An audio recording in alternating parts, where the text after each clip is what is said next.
Thank you Deepal से। इसके बाद में प्रशांत बंटी को हम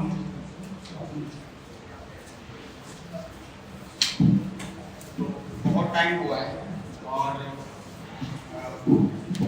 ज़्यादा टाइम नहीं लूँगा, 15-20 मिनट। जो मुद्दे की बात है कोशिश करूँगा कि वो कम से कम शब्दों में आपके सामने में कैसे रख सकूँ। सभी लोगों ने अपने अपने राज्य के, अपने अपने डिस्ट्रिक्ट के, महाराष्ट्र के कुछ एक्सपीरियंसेस आए, साथ ही साथ गुजरात, आसाम के भी एक्सपीरियंसेस आए, जो हमारे लिए बहुत जरूरी है, क्योंकि एक संगठन के तौर पे हम लोग लोकल से नेशनल मूवमेंट बनाने की कोशिश कर रहे हैं। उस मामले में ये महाराष्ट्र के लोग हो, आसाम के लोग हो या गुजरात के लोग हो, हम सभी की जिम्मेदारी है कि हम राष्ट्रीय स्तर पर हमारे समाज की अवस्था क्या है, उसकी कंडीशन क्या है, ये जब तक नहीं समझेंगे तब तक हमें वो भाव पैदा नहीं होगा। क्योंकि जब तक हम आइसोलेशन में रहेंगे, हम लोग हमारे गांव जिले तक सोचेंगे कि नहीं नहीं यहाँ पे आसपास ही मेरी समाज की परिस्थिति ऐसी है। राष्ट्रीय स्तर से गांव स्तर तक जब तक हमें हमारे समाज की जो हताश निराश अवस्था है, जब तक वो नहीं समझेंगे तब तक किसी भी समाज का आंदोलन बनाने के लिए बहुत सारी डिफिकल्टीज आ जाती है। इन डिफिकल्टीज को टैकल करना है, इन डिफिकल्टीज के साथ दो हाथ करके इनको खत्म करके आगे बढ़ना है, तो हमें इन बैरियर्स को समझना पड़ेगा। इसलिए ये जो भी प्रेजेंटेशन करे हमारे साथियों ने, जो भी उनके विचार रखे, वो बहुत जरूरी है। जैसा कि मैंने कहा कि मैं महाराष्ट्र से आता हूँ, खास करके मुझे देख के कोई मातंग समाज का है बोलता नहीं, सब बोलते हैं अलीकडे हम महारलेला झालाय। That means there is one caste in Maharashtra, Mahar, Matang, चमार। और ताकि मेरा जो सिंबोलिज्म है, मेरा रहन सहन, ये गले में नीला, हाथ में पैंट, जयगुन बोलता हूँ, सुबह उठता हूँ तो बाबा साहब का फोटो होता है सामने, तो हर चीज देख के मेरा समाज भी मुझे बोलता है कि हाँ महारलेला झालाय। That means he has become Mahar now। लेकिन ये स्टेटमेंट केवल इस चीज तक सीमित नहीं रहता है, क्योंकि इस स्टेटमेंट से हमें ये भी समझता है कि हमें जो नॉन अम्बेडकराइट कम्युनिटीज हैं उन तक अम्बेडकराइट मूवमेंट को लेके जाने में क्या क्या बैरियर्स है। ये स्टेटमेंट सिर्फ एक इंसान के प्रति नहीं है, बल्कि एक स्टेटमेंट हमें हमारे समाज में, खास करके विदेश और कास्ट अम्बेडकराइट मूवमेंट की स्टेट क्या है उसके बारे में भी कुछ बिगिनिंग, कुछ प्राइमरी रिफ्लेक्शंस दिखाता है। पिछले कुछ सालों से मैं महार मातंग समाज के ऊपर पढ़ रहा हूँ, समझ रहा हूँ, क्योंकि मेरा एकेडमिक सब्जेक्ट भी वही है, रिसर्च का भाग भी वही है। उस रिसर्च के दौरान मैंने कुछ महत्वपूर्ण चीजें पाई है और मेरे अनुभव, मेरा अभ्यास ये कहता है कि हम जो शेड्यूल कास्ट के अंदर जो विभाजन की बातें करते हैं, हम जो शेड्यूल कास्ट के अंदर बहुत सारी डिविजिव चीजों के बारे में बात करते हैं, उन सारी चीजों के बारे में बात करते हुए जो होपलेसनेस आता है उसको काउंटर करने के लिए हमारे पास और कोई सॉल्यूशन हम लोग नहीं देते। सिर्फ वही बात होती है कि शेड्यूल कास्ट में बहुत बड़ा डिवीजन है, शेड्यूल कास्ट में बहुत बड़ा फ्रैगमेंटेशन है, शेड्यूल कास्ट तो बहुत हिस्सों में बटा है, शेड्यूल कास्ट तो एक दूसरे का दुश्मन है, शेड्यूल कास्ट में तो अम्बेडकरवाद पूरे शेड्यूल कास्ट तक कभी नहीं पहुंच सकता। और ये भी कहते हैं कि आने वाले कुछ तो लोग ऐसे भी कहते हैं कि आने वाला जो ब्राह्मणिज्म का युद्ध है वो तो अम्बेडकराइट और नॉन अम्बेडकराइट शेड्यूल कास्ट में होने वाला है, ऐसे भी लोग बोलते हैं। लेकिन मेरा ये मानना है कि शेड्यूल कास्ट में डिफरेंसेस है लेकिन एडवर्सेस नहीं है। इन दो टर्म्स बहुत जरूरी है, मैं बार बार इसको बोलता हूं। जैसे मैं मातंग समाज से आता हूं, तो मातंग समाज के जो लोग हैं वो उनके कोई आइकॉन या अन्ना भाऊ साठे उनको मानते हैं, उनकी जाति के कुछ ऑक्यूपेशन है वो करते हैं। वैसे ही चमार समाज के लोग हैं, वैसे ही वाल्मीकि समाज के लोग हैं। हर समाज में अपने अपने आइकॉन्स हिस्टोरिकल बन जाते हैं। कास्ट सिस्टम एक ऐसा है जो सिर्फ शेड्यूल कास्ट ही नहीं, भारत की हर जातियों को बांटता है। लेकिन दिक्कत यह है कि शेड्यूल कास्ट का बंटवारा जिस तरीके से हमको दिखाया जाता है उस तरीके से ब्राह्मण में भी इतनी सारी कास्ट है वो हमको दिखाई नहीं जाती। भले ही उनमें डिफरेंसेस है लेकिन उन डिफरेंसेस को सामाजिक, सांस्कृतिक, आर्थिक और राजकीय हर तरीके से मजबूत बनाए रखा है। उनके डिफरेंसेस के बावजूद भी वो एकजुट है और हमको बताया जाता है कि डिफरेंसेस होने के बाद कोई भी समाज एक नहीं आ सकता। डिफरेंसेस होने के बाद भी किसी भी समाज में common organise collective movement collective force build नहीं हो सकता।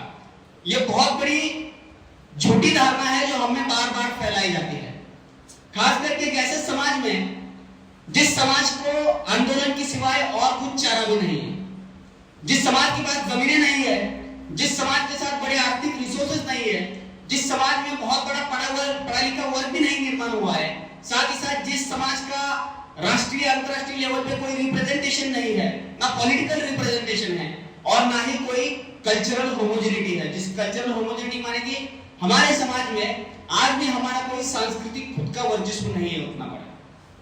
ऐसे हालात में जब आप इस समाज को बोल दोगे कि आप लोगों में ही बहुत सारी दरारें हैं, आप लोग ही एक दूसरे में लड़ रहे हो, तो फिर किसी भी आंदोलन को बनाना बहुत मुश्किल हो जाता है। जो भी हमारे सामने दिक्कतें दिखती है उन दिक्कतों को हम लोग होपलेसनेस निराशावाद में परिवर्तित कर देते हैं।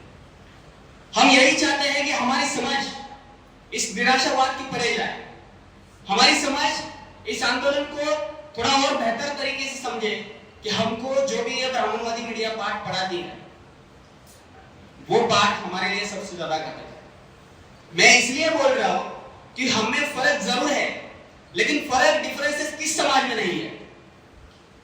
कलकत्ता का कोई ब्राह्मण है जो मछली खाता है, तो ऊपर का ब्राह्मण पूरा, और कोई ब्राह्मण है जो जलेबी पहन के बोलता है कि मैं तो मच्छी को छूऊंगा भी नहीं। उनमें भी डिफरेंसेस है। हर समाज में मुसलमानों में डिफरेंसेस है, क्रिश्चियनिटी में डिफरेंसेस है। डिफरेंसेस कल्चरल हो सकते हैं, ओपिनियन से हो सकते हैं, लेकिन क्या डिफरेंसेस किसी समाज को एक कॉमन मास मूवमेंट बिल्ड के लिए रोक सकते हैं? मुझे ऐसा लगता है कि वो नहीं रोक सकते, क्योंकि वो इतने फंडामेंटल डिफरेंसेस नहीं है जो हमें जिस तरीके से हमारे सामने प्रेजेंट किए जाते हैं। और ये सबसे बड़ी दिक्कत ये है, डिफरेंसेस हमारे क्या क्या है, बेसिक डिफरेंसेस है। उदाहरण देता हूं, मेरे गांव में महार वाड़ा है, मातंग वाड़ा है, बस्ती है हमारी। मातंग समाज अलग रहता है, महार समाज अलग रहता है। एक समाज हिंदू धर्म को बहुत ज्यादा मानता है, एक समाज बौद्ध धर्म को बहुत ज्यादा मानता है, लेकिन हकीकत यह है कि दोनों को भी सुबह उठ के अपनी झोपड़ी से निकल के उस मराठा लैंड ओनर के यहाँ पे बॉन्डेड लेबर की तरह काम करना पड़ता है, सालाना मजदूर की तरह काम करना पड़ता है, बंधुआ मजदूर की तरह काम करना पड़ता है। मेरी माँ, उसकी माँ, हर एक की माँ को उनके खेतियों में जाके काम करना पड़ता है, तभी हमारी रोजी रोटी चलती है। ऐसे हालातों में क्या हमारे कल्चरल डिफरेंसेस इतने मायने रखते हैं? क्या हमारे ये डिफरेंसेस हमारी जिंदगी से ज्यादा महत्वपूर्ण है? मेरा ऐसा मानना है कि इन डिफरेंसेस को खत्म तभी किया जा सकता है जब तक हम ये नहीं समझेंगे कि हमें कॉमनलिटीज क्या है। हमारे समाज की जिसको हम लोग बाबा साहब के साथ हमारे एम्बिलिकल कॉर्ड जुड़ी है बोलते हैं, वैसे ही हम सब शेड्यूल कास्ट की एक एम्बिलिकल कॉर्ड है जो हमारे कल्चरल, हिस्टोरिकल, मटेरियल, पॉलिटिकल सारी कंडीशन से जुड़ी हुई है।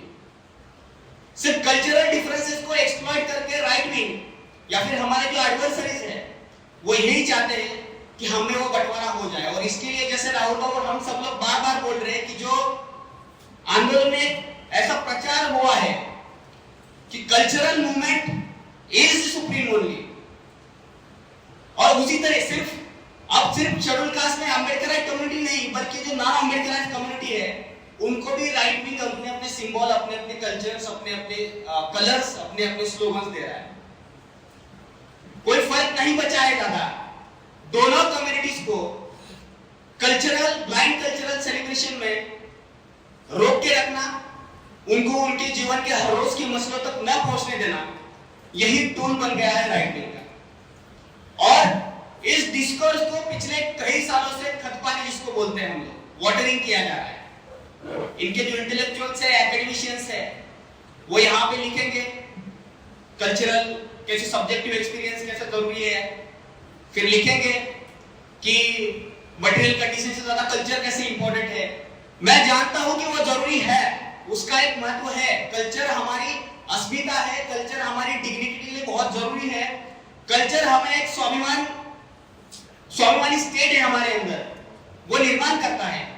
लेकिन उसके साथ अगर हम लोग हमारा मटेरियल कंडीशंस इग्नोर करेंगे तो बहुत दिक्कतें हो जाएगी। ये बहुत इंपॉर्टेंट चीज है। मैं बहुत कम बार ये बताता हूं। मेरे फादर, जिनको मैं आबा बोलता हूं, मेरे आबा 20 साल से एक ओबीसी लैंडलॉर्ड के यहाँ बंधुआ मजदूर रहे। अभी कहीं मेरे को नौकरी लगी तो उनका कुछ पैसा लौटा के उनको मुक्त कर दिया गया। मेरा सवाल है कि क्या ये सच में मायने रखता है? मेरा बाप अगर बाबा साहब के बारे में जानता भी नहीं है बहुत कुछ, उसको सुबह 5 बजे उठ के काम के लिए जाना पड़ता है और रात के 8 बजे आता है। ऐसे हालात में क्या हम सबको केवल वो ट्रू अम्बेडकर एक्ट नहीं है इसलिए उसको नकार सकते हैं? ये हम सबके सामने सवाल है।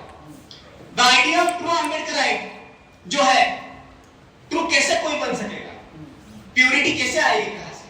कौन कैसे ट्रू बुद्धिस्ट होगा? आप उस मासेस को, मेरे गांव में, मैं बताता हूं, पश्चिम महाराष्ट्र से मैं आता हूं।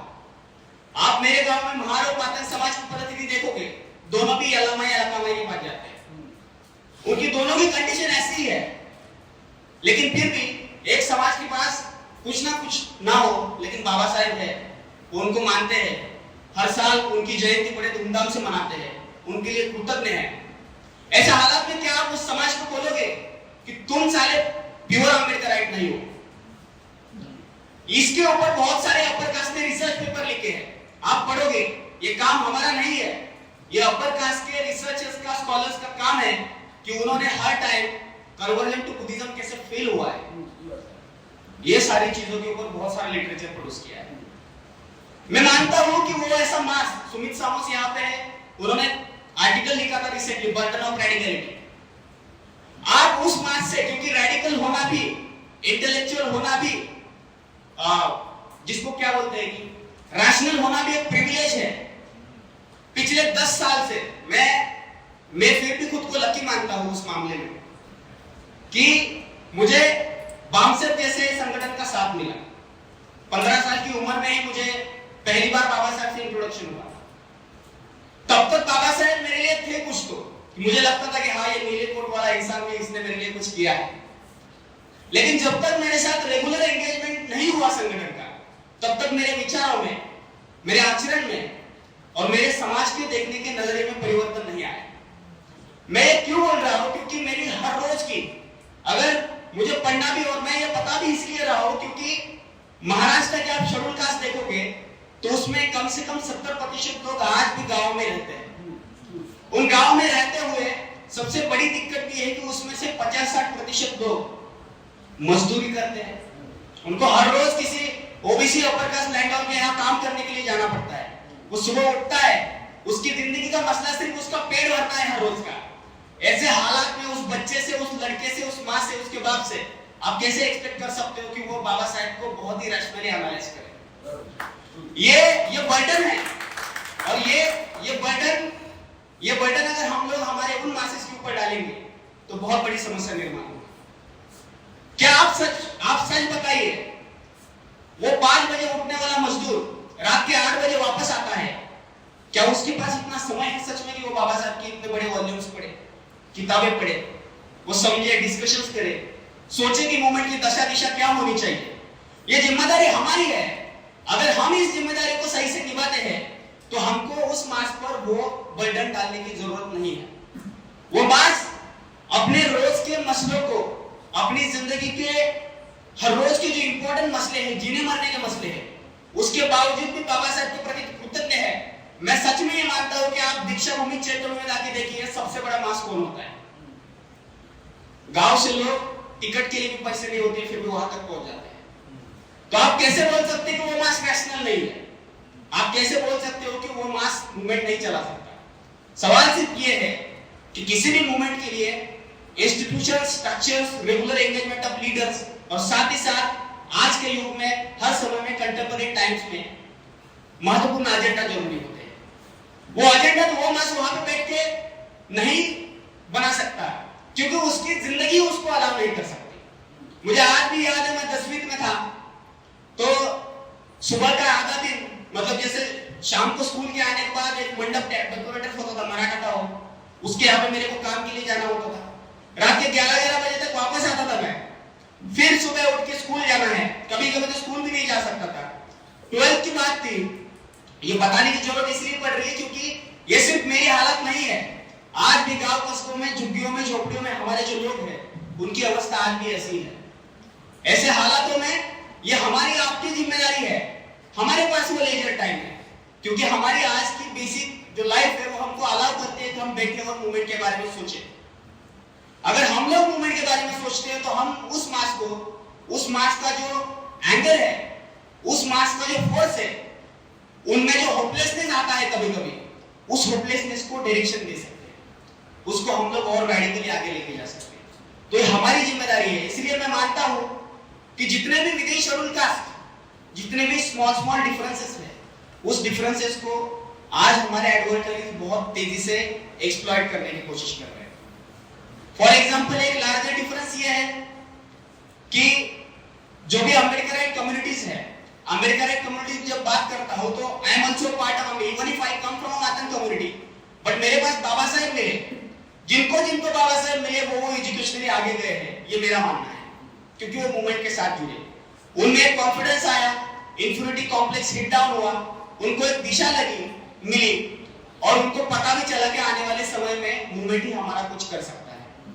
जो भी अमेरिकन कम्युनिटी का भाग है वो लोग आगे बढ़ते जा रहे हैं, और उन मासेस के पास जिनके पास मूवमेंट नहीं है, जिनके पास ऐसे कोई स्ट्रक्चर्स नहीं है, फंक्शंस नहीं है, ऐसे कोई लीडर्स नहीं है, उन मासेस के लिए एक दिक्कत पैदा होती है। और ऐसे हालातों में जब इनइक्वालिटी हर रोज प्रोड्यूस हो रही है और मूवमेंट हर रोज डिक्लाइन हो रहा है, ऐसे हालात में हमें जो शेड्यूल कास्ट, विदेश शेड्यूल कास्ट, जो कम्युनिटीज है, उनके एक्सप्लॉइटेटिव कंडीशंस है, उनके ऊपर ऑर्गेनाइज करना बहुत जरूरी है। आप देखोगे right wing is very much, जिसको क्या बोलते हैं, क्लेवर, जब बहुत होशियार है, इवन इफ उनको पता है कि उनके आइडियोलॉजिकल स्टैंड में बाबा साहेब का नाम ही नहीं आता, फिर भी they have been able to exploit the Dalit masses with the name. Annabhau Sathe के साथ भी वही हो रहा है, लहुजी सालवे के साथ भी वही हो रहा है, रविदास के साथ भी वही हो रहा है। Why I am saying this कि even if the big differences they are able to organize a mass, और हम लोग इतने बुद्धू है कि हम स्मॉल डिफरेंसेस से फूटते बिखरते जा रहे हैं। मैं ये बात नहीं बोल रहा हूं कि आज तक जिन्होंने भी मूवमेंट चलाया, अगेन जब भी बोल रहा हूं मूवमेंट चलाने की बात, तो I am not saying only mass, I am saying कि मातंग समाज में भी जो लोग मूवमेंट चलाने के लिए आए आगे, उन सबका इंटेंशन था कि हम लोग इस कम्युनिटी तक पहुंचे, लेकिन पहुंचने के लिए कैपेसिटी भी तो चाहिए, क्योंकि कोई भी मूवमेंट है वो उभरता है।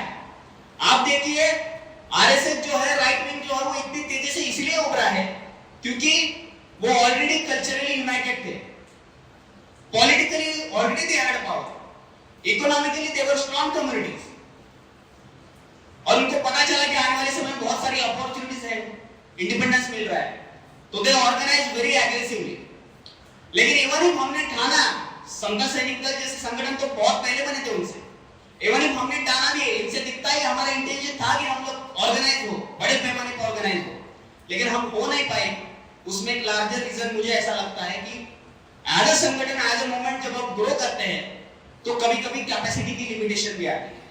साथ ही साथ जिस तरीके से कास्ट डिवाइड करता है वो भी एक एंगल था, लेकिन आज मैं ये मानता हूं कि अलग अलग समाज से हम लोग जैसे जैसे आगे बढ़ रहे हैं, हमको जो नॉन अम्बेडकराइट कम्युनिटीज है उनमें एग्रेसिवली कैसे एंगेज करना है उसके बारे में सोचना पड़ेगा।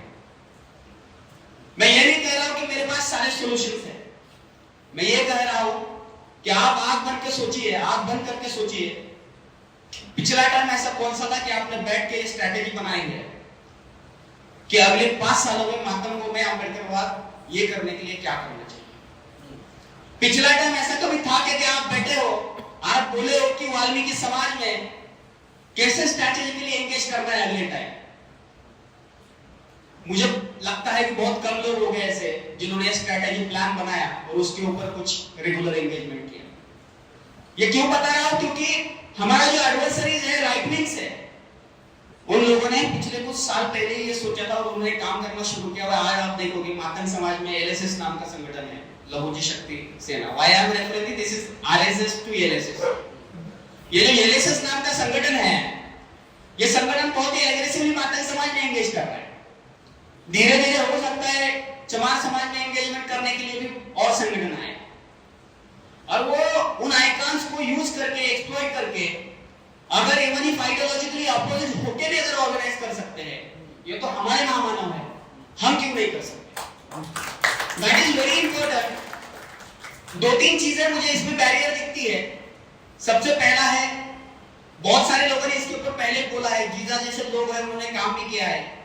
मैं पहला इंसान नहीं हूं ये बोलने के लिए, लेकिन मुझे लगता है कि मूवमेंट में जो सच है उसको बार बार दोहराना बहुत जरूरी है. जब तक आप किसी सच को बार बार दोहराओगे नहीं, वो सच अगर इनविजिलाइज हो जाता है तो उसको झूठ ठहराया जाता है. इसलिए उस सच को बार बार करना जरूरी है. और सच ये है कि हमारा जो अप्रोच है उसमें एक गलती मुझे दिखती है. गलती ये है कि अगर मातंग समाज में जो पढ़े लिखे यूथ है, जो अम्बेडकर एक्ट बन गए हैं, इवन मेरे साथ भी कभी कभी ऐसा होता है, मैं खुद को बहुत रोकने की कोशिश करता हूं. ये है कि हम लोग कम्युनिटी से खुद को डिस्टेंस कर लेते हैं. जैसे मेरे को बाबा साहब समझ आ गए, अभी रोहिणी पेटी यहाँ पे हम लोग कैंपेनिंग करते हैं तो हम सबको पता है बहुत सारी दिक्कतें आती है, मेंटली भी लेवल पे भी, साइकोलॉजिकल लेवल पे भी दिक्कतें आती है कि एंगेज कैसे करें. लेकिन इन सारी चीजों के बावजूद भी मैं जिस कम्युनिटी के साथ रहा हूं, जिया हूं, मुझे जिस कम्युनिटी ने बनाया है, उस कम्युनिटी को मुझे अगर वापस देना है तो मुझे उस कम्युनिटी का लैंग्वेज सीखना पड़ेगा. वो कम्युनिटी किस भाषा में बात करती है, वो कम्युनिटी किस कल्चर को फॉलो करती है, उस कम्युनिटी के जीने मरने के हर रोज के मसले क्या है, उस कम्युनिटी के लीडर्स कौन कौन है. हर कम्युनिटी का एनालिसिस, जैसे हम बोल रहे हैं नेशनल मूवमेंट भी बनाना है, लेकिन नेशनल मूवमेंट बनाना मतलब ये नहीं कि हर जगह एक ही स्ट्रेटजी इस्तेमाल करना. नेशनल मूवमेंट बनाना मतलब वो स्ट्रेटेजिकली जहां जहां पे जैसी जैसी स्ट्रेटजी जरूरी है वहां वहां पे वो स्ट्रेटजी इस्तेमाल करना. स्ट्रेटजी ये है कि हमें उन कम्युनिटीज के सिंबल्स, कल्चर्स, उनको, और मैं बहुत क्लियरली बोल रहा हूं because we are part of movement, appropriate तो नहीं बोलूंगा, लेकिन उसको हमारे फ्रेम में अडॉप्ट करना पड़ेगा. ये एक अच्छी बात है कि अर्णब बाबू को भी नीला कर दिया है. Why I am saying this because he is नीला, क्योंकि और एवं लवजी भी, वो हमारे मूवमेंट के सारे लोग, एवं रविदास भी, तो हमको हमारे लिए जो जो यूजफुल लिटरेचर है, जो जो यूजफुल कोटेशंस है, जो जो यूजफुल हिस्ट्री है, इवेंट्स है, उसको बहुत एग्रेसिव तरीके से उसको प्रोपेगेंडा यूज करना पड़ेगा. अगर आप ये बोलते हो, और जैसे राहुल बोलते हैं कि हमको हमारे ओन ट्रूथ्स भी इन्वोक करने पड़ेंगे, हमको हमारे ओन मिथ्स भी इन्वोक करने पड़ेंगे, और ये बहुत जरूरी है. अगर हम ये करने में फेल हो गए, और जो एक मॉरल लेंस आता है ना कि हम लोग सिर्फ ट्रूथ की बात करेंगे, truth is important, but masses तक पहुंचते पहुंचते वो कैसे मिथ हो जाता है ये आपको पता है. तो कम्युनिटी नीड्स स्टोरीज, जैसे तांबे सर ने बताया, कम्युनिटी नीड्स स्लोगन्स, और तभी कम्युनिटी ऑर्गेनाइज हो पाएगी. और इसलिए ये जो कम्युनिटीज है, खास करके जो मातंग समाज है महाराष्ट्र में, चमार समाज है, उनको एंगेज करने के लिए उनके सिंबल्स, कल्चर्स, उनकी अच्छे से समझ होनी किसी भी कार्य एक्टिविस्ट के लिए, बिकॉज सक्सेसफुल एक्टिविस्ट वही होता है जिसको मासेस कैसे बिहेव करते हैं, मासेस क्या बात करते हैं, उनकी समझ है. अगर आप बोलोगे कि नहीं नहीं मेरे को ही अकल है, उसको भी अकल है भाई, वो पूरा जिंदगी जिया है, तो वो जो पूरा जिंदगी जिया है उसको आपको समझना पड़ेगा, तभी काम कर सकेंगे. आखिरी सिर्फ एक बात बोलूंगा, वो बात ये है बेसिकली कि मैं जब भी कैंपेनिंग के लिए जाता हूं, गांव में घूमा हूं बहुत पिछले 7-8 सालों में, बाप साहब के साथ काम करता था तो बहुत एग्रेसिव तरीके से एंगेज करते थे. अभी तो बहुत कम हो गया, थोड़ा बहुत कंपैरेटिवली. लेकिन एक बात मैंने देखी है कि मातंग समाज हो या चमार समाज हो, उनके मन में बाबा साहब के लिए वो प्रेम है, कृतज्ञता है कि he has done something for us. सवाल सिर्फ ये है कि अब उसको, उस इमोशंस को हम लोग कितने लेवल तक मूवमेंट के कंटेक्स्ट में एक्सप्लोर कर सकते हैं. वो हमारी जिम्मेदारी है, वो सक्सेसफुल एक्टिविस्ट की जिम्मेदारी है. वो कैसे करेगा? आप युक्ति, कपट, छल जो भी यूज करना है करो. I am not saying it is very important because this is how movement works. अगर आप बोलोगे कि किताब में कुछ लाइनें लिखी और वही टूटे और मैं उसी को लेके गुनगुनाऊंगा, उसी को बात करूंगा, दैट इज वो मेथड नहीं है। मेथड मासेस के कंटेक्स्ट में हमको लाना पड़ेगा, और इसलिए उन सिंबल्स को समझ होना बहुत जरूरी है, स्लोगन्स की समझ होना बहुत जरूरी है, कम्युनिटी का कल्चर क्या है उसकी समझ होना जरूरी है। और आखिर में वही बोलूंगा कि ये बहुत इंपॉर्टेंट चीज है कि हम लोगों में डिफरेंसेस है, we are not adversaries. Differences और शत्रुता, उसमें फर्क होता है। और एक बात इंपॉर्टेंट है कि इन डिफरेंसेस को राइट विंग सक्सेसफुली एक्सप्लॉइट करके उसको कॉन्फ्लिक्ट में परावर्तित करने की कोशिश कर रहा है, जैसे कि महार और मातंगों में बहुत जोरदार तरीके कोशिश की जा रही है। सेम आई एम सेइंग कि why we are not able to show Matang and Chamar community और इवन महार कम्युनिटी कि उनका असली एडवर्सरी उनके सामने कौन है। मैं दूर के ब्राह्मण की बात नहीं कर रहा, उनके हर रोज के गांव में उनके सामने उनका शत्रु खड़ा है। जब तक हम लोग इन लोगों को तो कैंप में नहीं बांटेंगे सही से, जब तक हम लोग ये जो लोग हैं हमारे, इनके सामने उनका असली शत्रु नहीं दिखाएंगे, तब तक ये काम नहीं बनने वाला है। जब तक हम कॉन्फ्लिक्ट को और मैच्योर नहीं करेंगे, कोई बोलेगा मार्क्स की भाषा बोल रहा है लेकिन फिर भी मैं वही बोल, because that is how it works. मैं वो वाला नहीं कि कैपिटलिज्म वाली बात नहीं कर रहा हूं। आई एम सेइंग कि दो क्लासेस में जब तक वो समझ नहीं बनेंगे कि सामने वाला हमारा एडवर्सरी है, हमारे और इसके पॉलिटिकल, कल्चरल, इकोनॉमिक इंटरेस्ट अलग है, इवन कॉन्ट्राडिक्टरी है, तब तक काम नहीं बनेगा। वो रियलाइजेशन तभी आएगा जब आप इन मासेस में बहुत ही शानदार तरीके से एंटर करते हो। इसी के साथ मैं अपनी बात खत्म करना चाहता हूं। मुझे पता है कि मैं उतना एक्सपर्ट नहीं हूं हर मुद्दे पर कि मैं सारे सॉल्यूशन दे दूं। मेरी सिर्फ इतनी राय है कि आने वाले समय में महाराष्ट्र के जितने भी केडर है, और हो सकता है कि भारत भर के जितने भी हमारे केडर्स है, वो बैठे और उनके राज्य में कितने शेड्यूल कास्ट है, उनकी पॉपुलेशन क्या है, वो कहां पे रहते हैं, उनकी सोशल, कल्चरल, मटेरियल कंडीशंस क्या है, वो कौन से लीडर्स को मानते हैं, उनमें कौन सी पार्टीज है, संगठनाएं है, इन सबका समझ होना बहुत जरूरी है। अगर ये समझ होगा तो महाराष्ट्र में हम बहुत अच्छी स्ट्रैटेजी बना सकते हैं, साथ ही साथ बाकी राज्यों में बहुत अच्छी स्ट्रैटेजी बना सकते हैं। इसी के साथ मैं अपनी बात खत्म करता हूं। जय हिंद।